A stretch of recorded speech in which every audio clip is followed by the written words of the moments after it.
Hello everyone, welcome back to my channel. ఈ వీడియోలో మీకు నేను ఎస్ఐపి గురించి విత్ బేసిక్ ఎగ్జాంపుల్స్ ద్వారా మీకు అర్థమయ్యేలా సింపుల్గా చెప్తాను. సో దట్ మీకు ఎస్ఐపి అంటే ఏంటో ఒక క్లారిటీ వస్తుంది. ఫస్ట్ మనకి ఎస్ఐపి అంటే system applications and products in data processing. SIP ఎందుకు వాడాలో తెలుసుకోవాలంటే ముందుగా మీరు ఈఆర్పి గురించి తెలుసుకోవాలి. అసలు ఈఆర్పి అంటే ఏంటి? Enterprise resource planning.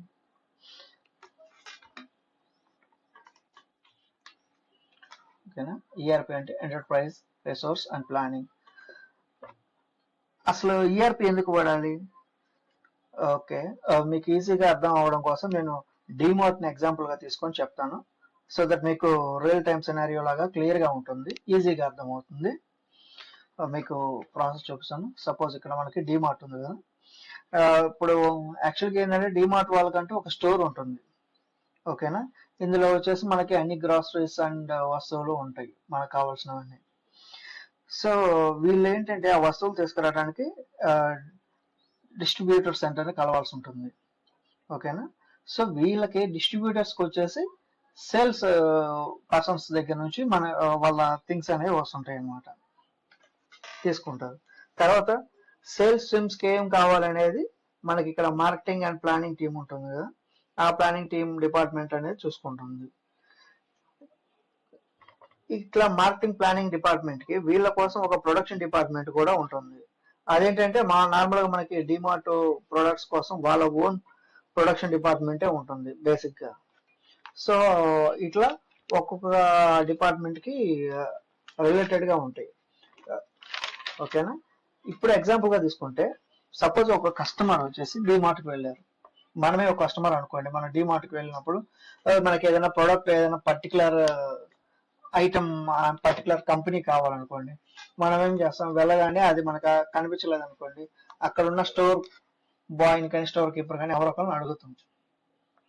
ఓకేనా? వాళ్ళు ఏం చేస్తారంటే ఫస్ట్ మనం ఇప్పుడు పర్టికులర్ ప్రోడక్ట్ అవైలబుల్ లేదు అనుకోండి, వాళ్ళు వెంటనే ఏం చేస్తారు, స్టోర్ పీపుల్స్ వచ్చేసి డిస్ట్రిబ్యూటర్ దగ్గరికి వెళ్తారు. ఆ డిస్ట్రిబ్యూటర్ ఏం చేస్తాడు, అన్ని ఒకసారి చెక్ చేసుకుంటాడు అతని దగ్గర ప్రొడక్ట్ అవైలబుల్ ఉందా లేదా అనేది. ఒకవేళ అవైలబుల్ లేదనుకోండి, సేల్స్ టీమ్ ఉంటుంది కదా, వాళ్ళ దగ్గరికి వెళ్ళి అడుగుతారు. సో ప్రొడక్ట్ ని ఎన్ని తీసుకొని వచ్చారు అని అడుగుతారు. ఓకేనా? అప్పుడు ఏమవుతుంది, సేల్స్ టీం వాళ్ళు మార్కెటింగ్ టీంని అడుగుతారు అనమాట. మార్కెటింగ్ అండ్ ప్లానింగ్ టీం ఉంది కదా, వాళ్ళని అడుగుతారు లాస్ట్ మంత్ మనం ఎన్ని తీసుకొని వచ్చాం, ఇప్పుడు ఎన్ని ఉన్నాయి అని. సో వాళ్ళు ఏం చేస్తారంటే మార్కెటింగ్ టీం వచ్చేసి ప్రొడక్షన్ టీం కనుక్కుంటారు అనమాట. ఐ మీన్ అంటే లాస్ట్ మంత్ మనం ఎన్ని ప్రొడక్ట్స్ చేసాం, ఎన్ని అయిపోయాయి, ఇంకా ఎన్ని మిగిలి ఉన్నాయి, ఆ లిస్ట్ రికార్డ్స్ ఏమైనా అవైలబుల్ ఉన్నాయా అని అంటారు అనమాట. సో ఈ టోటల్ ప్రాసెస్ ని మనం చైన్ ఆఫ్ ప్రాసెస్ అంటాం అనమాట. సో వీళ్ళ మధ్య కమ్యూనికేషన్ ఉంటుంది కదా. సో వీళ్ళ మధ్య ఉన్న కమ్యూనికేషన్ ల్యాగ్ ఇప్పుడు ఏంటంటే ఒక్కొక్క స్టెప్ బై స్టెప్ ఒక్కొక్కరిని అడిగేసరికి ఏమవుతుంది, టైం ల్యాగ్ అవుతుంది. సో అంతసేపు కస్టమర్ వెయిట్ చేయగలరా? ఈవెన్ ఇఫ్ ఇన్ కేస్ మనం ఆ ప్లేస్ లో ఉంటే మనం వెయిట్ చేయగలమా? వెయిట్ చేయలేము.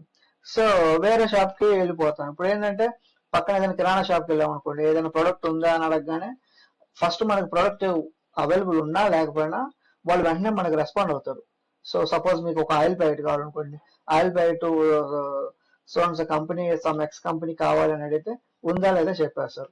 ఇక్కడ డిమార్ట్ లో మనకేమవుతుంది, వన్ బై వన్ వీళ్ళు జస్ట్ అది ఉందా లేదా మనకి చెప్పడానికి ఇంత ప్రాసెస్ తీసుకుంటున్నారు. దీనివల్ల ఏమవుతుందంటే ఇఫ్ ఇన్ కేస్ ఇంత ప్రాసెస్ తర్వాత ప్రొడక్ట్ ఉంటే పర్లేదు, ఒకవేళ లేదనుకోండి కస్టమర్ అన్హ్యాపీ అవుతారు కదా. సో దానివల్ల నెక్స్ట్ టైం డిమార్ట్ కు రావాలనుకున్నా కూడా వాళ్ళకి ఏంటంటే కొంచెం ఆలోచిస్తారు, ఇక్కడ టైం లాగ్ అవుతుంది, ఫస్ట్ ఆఫ్ ఆల్ ప్రొడక్ట్ ఉందా లేదా చెప్పడానికి వాళ్ళు టైం ఎక్కువ తీసుకుంటున్నారని. దీనివల్ల ఏమవుతుంది, డిమార్ట్ వచ్చేసి కస్టమర్స్ లాస్ అవుతారు డిమార్ట్ కి. తర్వాత వచ్చేసి కస్టమర్స్ రాకపోవటం వల్ల బిజినెస్ లాస్ అవుతుంది. దానివల్ల ఏమవుతుంది, వాళ్ళకు వచ్చే రెవెన్యూ లాస్ అవుతారు. ఇదంతా ఎందుకు అవుతుంది అనుకుంటారంటే ల్యాక్ ఆఫ్ కమ్యూనికేషన్, అంటే వీళ్ళలో ఒకరికి కమ్యూనికేషన్ లేకపోవటం వల్ల. సో కస్టమర్ లాస్ అవ్వకూడదు అనుకుంటే ఏం చేయాలి? సో అలాంటప్పుడు స్టోర్ లో మనకి ఏంటంటే, ఇప్పుడు సపోజ్ ఇదే స్టోర్ అనుకోండి, ఇప్పుడు ఈ ప్రాసెస్ అంతా ఉన్న డిమార్ట్ స్టోర్ ఉంది కదా, కస్టమర్ లాస్ అవ్వకూడదు అనుకుంటే మనం ఏం చేయాలంటే స్టోర్ని చూపిస్తాం మీకు. ఇప్పుడు ఇది వచ్చేసి మనకి డిమార్ట్ స్టోర్ కదా. సో మనం కనుక కస్టమర్ లాస్ అవ్వకూడదు అనుకుంటే మనం ఏం చేయాలంటే స్టోర్లో ఒక సిస్టమ్ మెన్షన్ చేయాలి. అంటే వాళ్ళకు ఒక కంప్యూటర్ ప్రొవైడ్ చేసి ఆ కంప్యూటర్లో ఆల్ డేటా అంటే అన్ని డిపార్ట్మెంట్స్ డేటా ఈ సిస్టంలో మన దగ్గర ఉండాలన్నమాట. A to Z అంటే స్టోర్లో ఏమేమి ఐటమ్స్ ఉన్నాయి అనే డేటా, డిస్ట్రిబ్యూటర్స్ దగ్గర ఏమేమి ఉన్నాయి అనే డేటా, సేల్స్ టీమ్ దగ్గర ఏమున్నాయి అనే డేటా, మార్కెటింగ్ అండ్ ప్లానింగ్ దగ్గర ఉన్న డేటా, ప్రొడక్షన్ టీమ్ దగ్గర ఉన్న డేటా, A to Z వచ్చేసి ఈ సిస్టంలో మనకి డేటా కంప్లీట్ గా ప్రొవైడ్ చేయాల్సి ఉంటుంది. అప్పుడేమవుతుందంటే కస్టమర్ అడిగిన ప్రోడక్ట్ ని త్వరగా దొరుకుతుంది. దానివల్ల కస్టమర్ హ్యాపీగా ఫీల్ అవుతారు అనమాట. అంటే ఇప్పుడు సపోజ్ కస్టమర్ ఏదైనా ఒక ఇందాక ఆయిల్ ప్యాకెట్ అని చెప్పాము కదా, ఆయిల్ ప్యాకెట్ సో కంపెనీ చెప్పారు అనుకోండి, వెంటనే వీళ్ళు సిస్టమ్ లో చెక్ చేస్తారు ఎక్కడ ఉందా అని. చెక్ చేసి అది ఉందా లేదా స్పాట్ లోనే చెప్తారు అండ్ వెంటనే వాళ్ళకి హెల్ప్ చేయగలరు ఇవ్వటానికి. దానివల్ల కస్టమర్ హ్యాపీగా ఫీల్ అవుతారు కాబట్టి ఈ ప్రాసెస్ అనేది వాళ్ళకి ఈజీగా ఉంటుంది అనమాట. అంటే ఒక సిస్టమ్ ప్రొవైడ్ చేసి దాంట్లో డేటా ప్రొవైడ్ చేయడం వల్ల. సో వీటన్నిటి కోసం మనకి ఏంటంటే ఒక సెంట్రలైజ్డ్ సిస్టమ్ ఉండాలన్నమాట. దాన్నే మనం ఈఆర్పి మెన్షన్ చేస్తాం. అదే ఎంటర్ప్రైజ్ రిసోర్స్ ప్లానింగ్ టూల్. దాన్నే మనం ఎస్ఐపి టూల్ అంటాం. ఓకేనా. సో దీని ఎస్ఐపి టూల్ అంటాం కదా. సో దాంట్లోనే మనకి చాలా మాడ్యూల్స్ ఉంటాయి అనమాట. అవేంటంటే keep on changing from one department to another department. అంటే ఒకదాని నుంచి ఇంకో డిపార్ట్మెంట్ కి చేంజ్ అవుతూ ఉండాలన్నమాట. సో మనకు అలాంటి టూల్ కావాలి, అది ఎస్ఐపిలో కుదురుతుంది అనమాట. ఎట్లా అంటే ఇప్పుడు సపోజ్ ఇప్పుడు మన దగ్గర సిస్టమ్ తీసుకుంటాం కదా, స్టోర్ డిపార్ట్మెంట్ ఉంది, వాళ్ళకేం కావాలి, తర్వాత డిస్ట్రిబ్యూటర్స్ డిపార్ట్మెంట్ ఉంది, వాళ్ళకేమి కావాలి, సేల్స్ డిపార్ట్మెంట్ ఉంది, వాళ్ళకేమి కావాలి, మార్కెటింగ్ డిపార్ట్మెంట్ ఉంది, వాళ్ళకేం కావాలి, ప్రొడక్షన్ డిపార్ట్మెంట్ ఉంది, వాళ్ళకేమి కావాలి అని ఇలాంటి డేటా అంతా మెయింటైన్ చేసేది ఎవరు అంటే ఇప్పుడు వీళ్ళందరికీ సపరేట్ గా కావాల్సి ఉంటుంది కదా, ఆ డేటా అంతా మెయింటైన్ చేసేవారు. సో దీన్ని బట్టే మనం మాడ్యూల్స్ డిఫర్ అవుతాయి అనమాట ఎస్ఐపిలో. సో అంటే ఇప్పుడు దీనికి వచ్చేసి మనం ఎస్ఐపి టూల్ యూజ్ చేయటం వల్ల డిమార్ట్ అనేది మనకి కస్టమర్ లాస్ అవ్వడు, బిజినెస్ లాస్ అవ్వదు, దానివల్ల వాళ్ళకి రెవెన్యూ కూడా హైలో ఉంటుంది, ఎప్పుడు లాస్ ఏం లేకుండా. సో మన దగ్గర వచ్చేసి ఇప్పుడు బేసిక్ గా ఎస్ఐపిలో మెయిన్ ఎక్కువగా యూజ్ చేసే మాడ్యూల్స్ గురించి చెప్పుకున్నాం. సో మెయిన్ గా మనకి ఎస్ఐపిలో వచ్చేసి ఎస్ఐపి ఎస్డి మాడ్యూల్ ఉంటుంది. అది వచ్చేసి సేల్స్ అండ్ డిపార్ట్మెంట్. ఇది వచ్చేసి డిస్ట్రిబ్యూషన్ టీమ్ వీళ్ళు ఉంటారు కదా, వాళ్ళు చేసుకుంటారు అనమాట.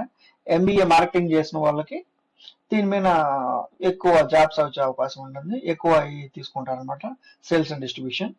తర్వాత వచ్చేసి మనకి ఎస్ఐపి ఎఫ్ఎస్సిఎం. ఎఫ్ఎస్సిఎం అంటే ఫినాన్షియల్ సప్లై చైన్ మేనేజ్మెంట్ అనమాట. ఓకే, ఇది కూడా వచ్చేసి మనకి ప్రొడక్షన్ టీమ్ సేల్స్ టీమ్ ఉంటుంది కదా, వాళ్ళు చూసుకుంటారు అనమాట. సో ఇది కూడా వచ్చేసి ఎంబీఏ క్యాండిడేట్స్ కి యూజ్ అవుతుంది అనమాట. తర్వాత వచ్చేసి ఎస్ఐపి ఫికో ఉంది కదా, ఫికో అంటే ఫైనాన్షియల్ అండ్ కంట్రోలింగ్ అనమాట. సో ఇది వచ్చేసి సేల్స్ లో ఫైనాన్స్ వాళ్ళు ఉంటారు కదా, వాళ్ళకి ఉపయోగపడుతుంది. ఎంబీఏ ఫైనాన్స్ చేసిన వాళ్ళకి ఇది యూజ్ అవుతుంది. తర్వాత వచ్చేసి మనకి ఎస్ఐపి వచ్చేసి బేసిస్ అనమాట, అంటే business application software integrated solution. ఇది వచ్చేసి మెయిన్ మనకి ఏంటంటే అడ్మిన్ టీమ్. ఏ డిపార్ట్మెంట్ కైనా మనం ఏ టూల్ తీసుకున్నా అడ్మిన్ అనేది కామన్ గా ఉంటుంది కదా, సో అడ్మినిస్ట్రేషన్ డిపార్ట్మెంట్ డీల్ చేసుకుంటారు అనమాట. నెక్స్ట్ వచ్చేసి మనకి ఎస్ఐపి ఎంఎం అంటే మెటీరియల్ మేనేజ్మెంట్. ఇది వచ్చేసి ప్రొడక్షన్ అండ్ ప్లానింగ్. అంటే ఇప్పుడు ఇందాక మనం చెప్పుకున్నాం కదా, ఈ లిస్ట్ లో వచ్చేసి మనకి ఇది ప్రొడక్షన్ అండ్ ప్లానింగ్ కిందకు వస్తానంట. ఈ ప్రొడక్షన్ ప్లానింగ్ ఇవి డీల్ చేస్తుంటాయి అనమాట మనకి. తర్వాత నెక్స్ట్ వచ్చేసి ఎస్ఐపి పీపీ అంటే ప్రొడక్షన్ అండ్ ప్లానింగ్. ఇది కూడా సేమ్ అలాగే ఉంటుంది అనమాట, ప్రొడక్షన్ గురించే చూస్తుంది. తర్వాత ఎస్ఐపి హెచ్సిఎం అంటే human capital human capital management. ఇది వచ్చేసి ఫైనాన్షియల్ డిపార్ట్మెంట్ కిందకి వస్తుంది, ఫినాన్స్ కిందకి. నెక్స్ట్ వచ్చేసి ఎస్ఐపి హనా. ఎస్ఐపి హనా వచ్చేసి హై పర్ఫార్మెన్స్ అనలైటికల్ అప్లికేషన్ అనమాట, ఇది డేటాబేస్ కిందకి వస్తుంది. తర్వాత ఇది వచ్చేసి ఇంపార్టెంట్ అండి, బేసిక్ గా ఎస్ఐపి అబాప్. ఎస్ఐపి అబాప్ అంటే అడ్వాన్స్ బిజినెస్ అప్లికేషన్ ప్రోగ్రామింగ్. ఇక్కడ ఏమవుతుందంటే most of the SIP modules ఉన్నాయి కదా, ఈ most of the SIP modules అన్ని కూడా నాన్ కోడింగ్ కిందకు వస్తాయి. ఇప్పుడు ఇవన్నీ ఉన్నాయి కదా, ఇవన్నీ నాన్ కోడింగ్ కిందకు వస్తాయి. అందువల్ల ఇవన్నీ వచ్చేసి ఫంక్షనల్ మాడ్యూల్స్ అనమాట.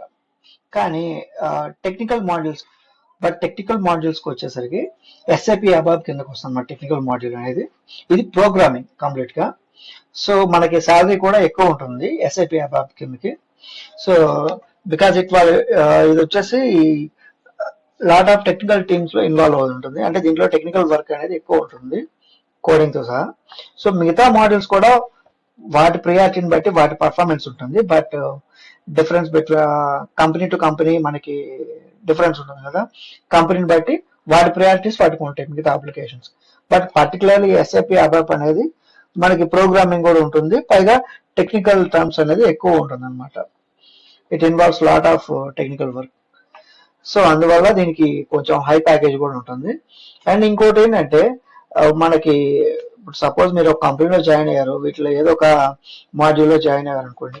ఒక మాడ్యూల్లోని సస్టైన్ అవ్వకుండా మీరు వన్ బై వన్ కనుక మాడ్యూల్స్ నేర్చుకొని పర్ఫామ్ చేయగలిగితే ప్రాజెక్ట్స్ లో, సో మీకు కంపెనీలో మీకంటూ ఒక వెయిట్ ఉంటుంది అనమాట మీ డెసిగ్నేషన్ కి. సో మీరు వచ్చేసి శాలరీ హైక్ కూడా ఎక్కువ అడగొచ్చు. ఈవెన్ మీకు ఏదైనా రెసిడెన్స్, ఇప్పుడు సపోజ్ సాఫ్ట్వేర్ రెసిడెన్స్ ఇలా వస్తుంటాయి కదా, అలాంటప్పుడు కూడా మీకు ప్రయారిటీ ఎక్కువ ఉంటుంది అనమాట. అంటే కంపెనీలో ఏదైనా ప్రాజెక్ట్ లో తీసుకోవాలంటే మీకే ప్రయారిటీ ఇస్తారు. కంపెనీ నుంచి ఐ మీన్ టెర్మినేట్ చేయడానికి వాటికి ప్రయారిటీ, మిమ్మల్ని ఫ్రంట్ లైన్ లో ఉంచరు, మీరు కంపెనీకి అవసరం. సో మీకు హై ప్యాకేజ్ ఇచ్చైనా మిమ్మల్ని ఉంచుకుంటారు, ఎందుకంటే మీకు ఎక్కువ మాడ్యూల్స్ వచ్చు, ఎక్కువ వర్క్ చేయగలరు. సో అదండి బేసిక్ గా మీకు అర్థమైందని అనుకుంటున్నాను. నార్మల్గా ఏంటంటే ఇక్కడ మనం ఏం డెప్త్ గా కాన్సెప్ట్ ఏం చెప్పలేదు. ఇప్పుడు ఎవరైనా ఫ్రెషర్ గా ఎస్ఏపి నేర్చుకోవాలనుకున్న వాళ్ళకి ఏంటంటే ఫస్ట్ ఎస్ఏపి ఒక టూల్ కదా, టూల్ గురించి ఎన్నో కన్ఫ్యూజన్స్ ఉంటాయి. సో అందుకని మీకు ఏంటంటే నేను ఈజీగా అర్థం అవ్వడం కోసం రియల్ టైం సినారియో లాగా డిమార్ట్ తీసుకొని చెప్పాను, ఎందుకంటే డిమార్ట్ గురించి అందరూ తెలుసు కదా. సో మీకు ఈజీగా అర్థమవుతుంది. నాకు తెలిసి మీకు అర్థమైంది అనుకుంటున్నాను. ఓకే, ఇదైతే బేసిక్ గా మీకు అర్థం చేసుకోగలరండి. ఎస్ఏపి గురించి అయితే యాజ్ ఆఫ్ నౌ ఇంతే అండి. మీకు ఒక క్లారిటీ అయితే వచ్చింది అనుకుంటున్నాను. Okay guys, thank you.